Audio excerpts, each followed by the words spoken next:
really hope that comes out. I have plugged everything in. I am in the new studio. I thought I would start off with a little bit of playing. I haven't been able to play guitar while everything's been in boxes. So yeah, also definitely putting that up on Instagram. It's BPM 100. So if anyone wants to jam along to it and DM it to me on Instagram and tag me, then maybe I'll come up with a little prize. Maybe I'll send you some merch, my favorite one. It's it's good to be in the space finally. If you guys don't know, I'm Mary Spender, and 2021 has involved a lot of change so far. So I just thought I would give you a little update as to how things are going. You can see, got some guitars, got a new amp, still got the old amp as well, but Victory V40 Deluxe. And yeah, I'm really happy to be able to work again. A lot has been going on, but I just thought today we would get back into the series that I came up with and started with in January. And I'm now just going to throw it over to a question from one of my patrons.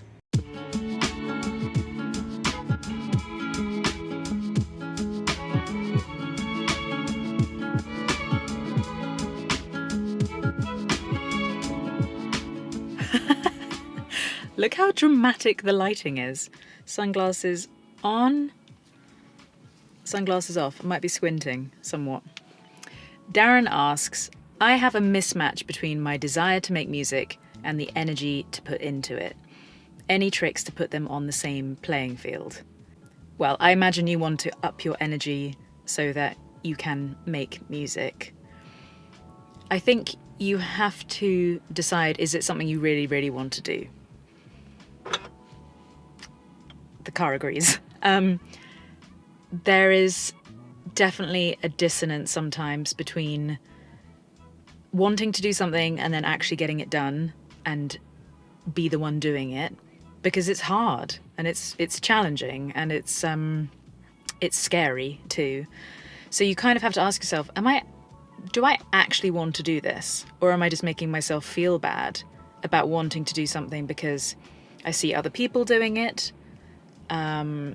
It looks like they're having a great time doing it. I should find it as easy as they're finding it, but you're not finding it as easy as they look like they're finding it. And they're probably not finding it easy. Let's be honest. They're probably not finding it easy, but they're probably showboating on social media. Or they do find it easy because that's what they're just meant to be doing. So if it's something that's making you feel guilty, do you really, really want to do it? If you really want to do it after you've asked yourself that question, and I ask myself that question all the time, do I really want to be doing this? You know, just with whatever creative pursuit I'm going for, and when I'm not working hard enough at it, I'm like, do I really want to do this? And I'm like, yeah, no, I do. It's just there's a mental block somewhere.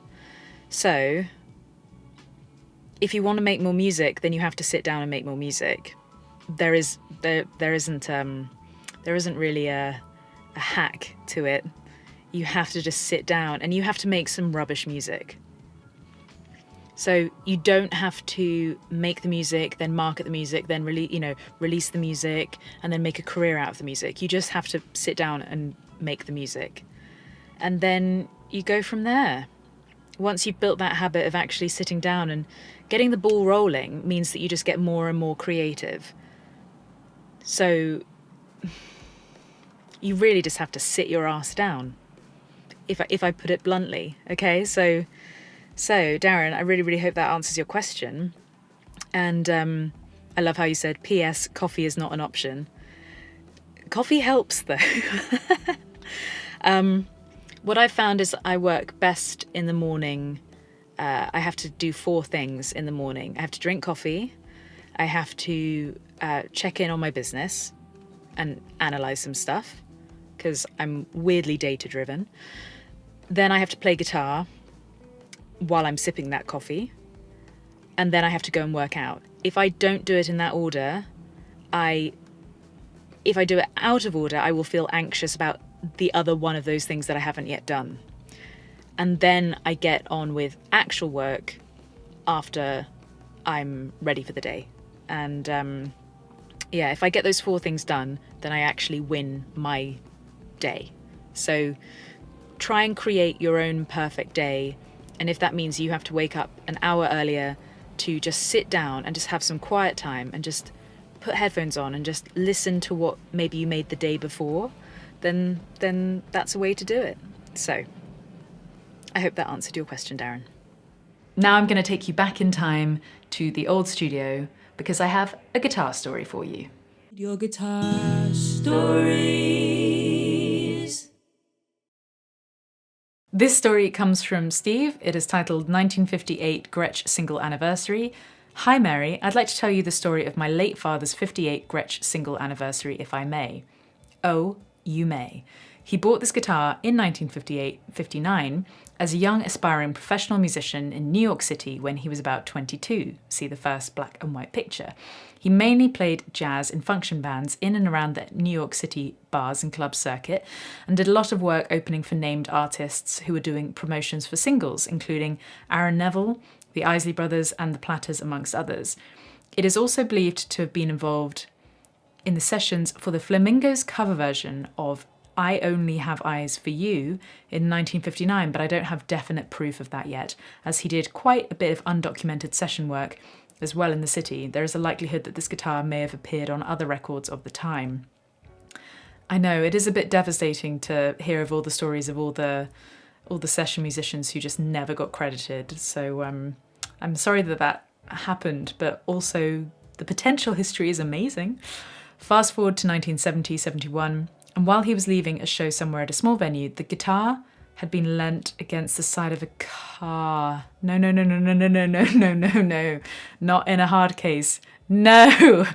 And the worst possible outcome happened while his back was turned and he was getting his things together to leave. The guitar didn't stay upright, it fell over, and the car partly reversed over it. No, that's devastating. It didn't destroy it, but it might as well have done. See the damage in picture 2. His younger brother, also a session guitarist, lent him his own 1967 Gibson 335. That's not bad. Which had been played on the Persuader single, It's a Thin Line Between Love and Hate, so that my father could keep on performing, and he continued to gig with it around the New Hampshire Country Club circuit until he retired from performing in the 1990s through ill health. I'm sorry. The damaged Gretsch, 6124, meanwhile, left in the loft of a New Hampshire barn through hot summers and harsh winters. Oh no, I can't wait to see the picture of this, but oh my god, until it was retrieved by my brother in 2012 after my father passed away. I had never seen my father since 1973 when I was 8 years old, and I was very fortunate to be able to be reconciled with him a month before he died. To cut a long story short, the 335 then went back to my uncle in New York City, and I knew as soon as I held the neck on this old 6124 that it had to be brought back to life, and it was going to be my job to make that happen. I brought it back to the UK, this time in a hard case, where after vintage and modern in Tem deemed it to be beyond repair and not worth the effort. No, it's worth the effort. I took it to Dick Knight in Addlestone in Surrey, who did a lot of repair work for Jimmy Page on his number 1 1959 Les Paul, and also repaired many guitars for Pete Townsend. And he did an amazing restoration and repair job on it. Wow. While up close, she looks well used. You would never know that she had been involved in such a catastrophic accident or had been abandoned in a barn for the best part of 40 years before being brought back to life. The last picture shows the restored 6124, which is now a treasured, priceless family heirloom and still gets used on writing and recording sessions that I do at home and has been used on several songwriting retreats. I'm obviously extremely fond of it and consider myself very lucky to be trusted to look after this precious instrument. She has a distinctive tone of her own, and the neck is one of the most comfortable that I have ever played.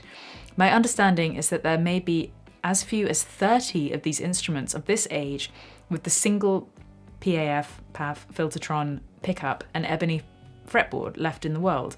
I think George Ezra has 2 of them. They were about $170 brand new in 1958, and this one I think is worth about 10 times that now. Not that she will ever be sold. No cats or other animals involved, I'm afraid. I hope the story is one that can feature on a future edition of Guitar Stories.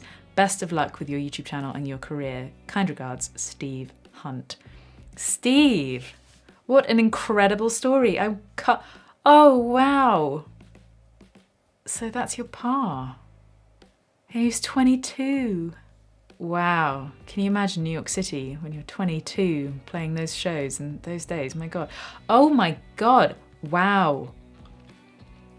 Oh my God. Look how it was. And then look how it's been restored.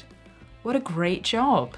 I mean, Dick Knight in Addleston and Surrey, great job on the restoration, and well done, Steve, for like, that is amazing. Obviously it takes a lot of expertise to bring a guitar back to life from that devastation, but it shows it's possible.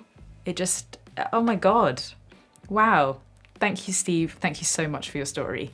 And last but not least, I have Patreon of the day. So I've got my random number generator, generate, 496. Turstad, you are my Patreon of the day. I know that you've been a Patreon for a really, really long time, so thank you so much for your support. Just to make everyone aware, at the end of my videos, I always put Patrons in the credits, but those Patreons are the platinum tier upwards. So I have different tiers on my Patreon page. The platinum tier and diamond tier get featured in the credits, but Patreon of the day spans all the tiers. So that's why you will sometimes hear a name that isn't in the credits. And I just thought I would clarify that for anyone that was confused. I've had a few questions. But yeah, Toastad, you're my patron of the day. Thank you so much for watching this episode. A lot of change to come still, a lot of improvements. Obviously the lighting is all wrong here. I'm using daylight at the moment. We're gonna be putting sound panels up. It's just gonna look much more professional than I've ever had before. So yeah, just thanks for supporting the channel. Subscribe if you haven't already. Please give this video a thumbs up. And yeah, I'll be seeing you very soon.